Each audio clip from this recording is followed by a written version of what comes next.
तर चला ताईंनो, अशी छोटीशी रांगोळी काढली होती। रांगोळी काढायला मूड नाहीये, पण देवापुढे काढावा लागते रोज थोडीशी। तर अशी झालेली रक्षाबंधनची आपली पूजा। इकडे ताट आहे, तर देवांच्या राख्या झाल्या बांधून। तर चला सगळ्यांना गुड मॉर्निंग, हॅलो, हाय सगळ्यांना नमस्कार। चला मी स्मिता, माझ्या मराठी यूट्यूब चॅनलमध्ये अगदी मनापासून स्वागत। आजचा दिवस छान आनंदाचा आरोग्याचा जाऊ ही बाप्पाच्या चरणी प्रार्थना। रक्षाबंधनाच्या खूप साऱ्या शुभेच्छा।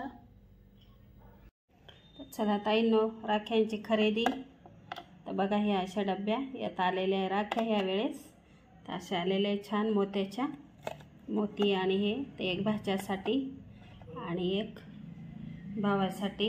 तर चला आता मी चालली माहेरी, तर तुम्ही चला माझ्यासोबत। आणि देवांच्या राख्या प्लेटमध्ये ते आपण बघा। आमच्या इथं 21 तारखेला सप्ताह बसणार आहे। तर बघा, वारकरी भवन मंदिर छान सजलं आहे।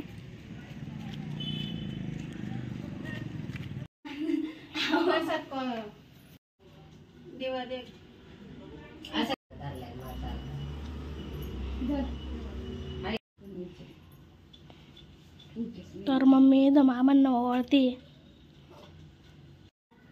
तुमचं कोणी नव्हतं जायला गावात?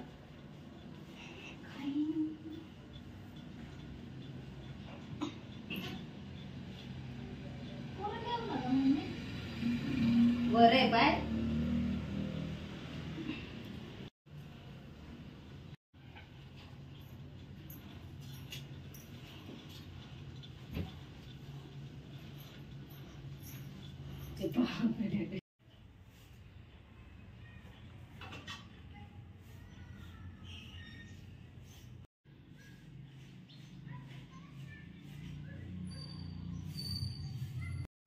भावाची मुलगी आहे।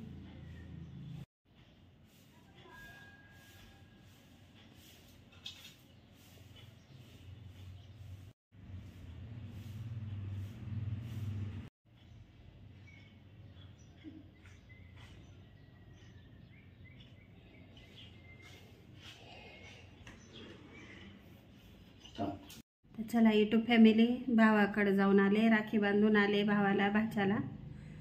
तर भावाला म्हटले मी, तू कटिंग नाही केली डोकं असं, दाढी डोकं नाही केलं। तर म्हणे सोमवार पण आहे। म्हटलं काल रविवार होता करायचं, तर नाही म्हणे, थोडं मन पण असं थोडं नाराज आहे आमची फॅमिली।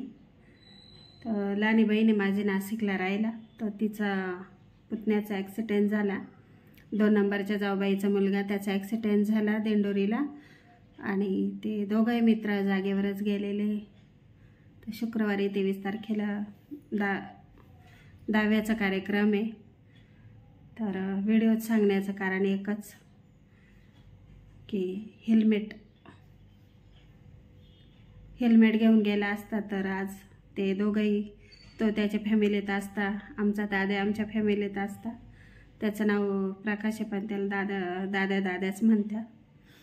तर असा ते 23 वय होतं, आईवडिलांनी लहानचे मोठे करायचे आणि कुठंतरी थोडा हलगर्जीपणामुळं पूर्ण कुटुंबावर हे शोक। तर खूप वाईट झालं, वयाला नव्हतं लागत असं। खूप हसून खेळून मुलगा होता, कोणाला निमेरात्री कामं येणारा होता।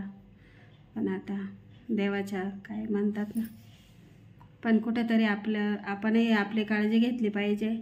जे ट्रॅफिक दादा, पोलीस दादा आपल्याला सांगतात हेल्मेट वापरा, तर आपल्याला त्यांचं वाईट वाटतं, पण वाईट नाही वाटून घ्यायला पाहिजे। ते आपली काळजी करतात, त्यांना माहिती आहे हेल्मेटने आपल्या डोक्याचं, आपल्या मेंदूचं संरक्षण असतं। जसं आपल्या पोटाला भाकर, भाजी, पोळी, चहा, पाणी लागतो, तसंच आपल्या डोक्याला हेल्मेटची खूप गरज आहे।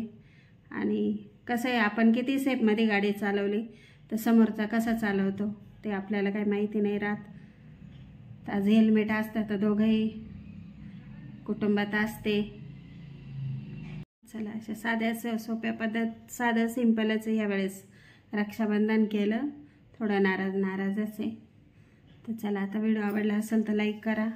आणि परत एकदा कळकळीची विनंती ताईंनो, जर आपल्या नाही म्हणजे प्रत्येक कुटुंबात, प्रत्येक घरात 2 व्हीलर ही आहे किंवा असतेच, तर आपल्या घरातले मोठे जे टू व्हीलर चालवत आहे त्यांना ते आपल्याला म्हणतात चावी दे, गाडीची चावी आण, किंवा गाडीची चावी कुठे आहे आपल्याला विचारतात. तर आपलं एक कर्तव्य आहे की गाडीची चावी द्यायच्या आधी हातात हेल्मेट द्यायचं.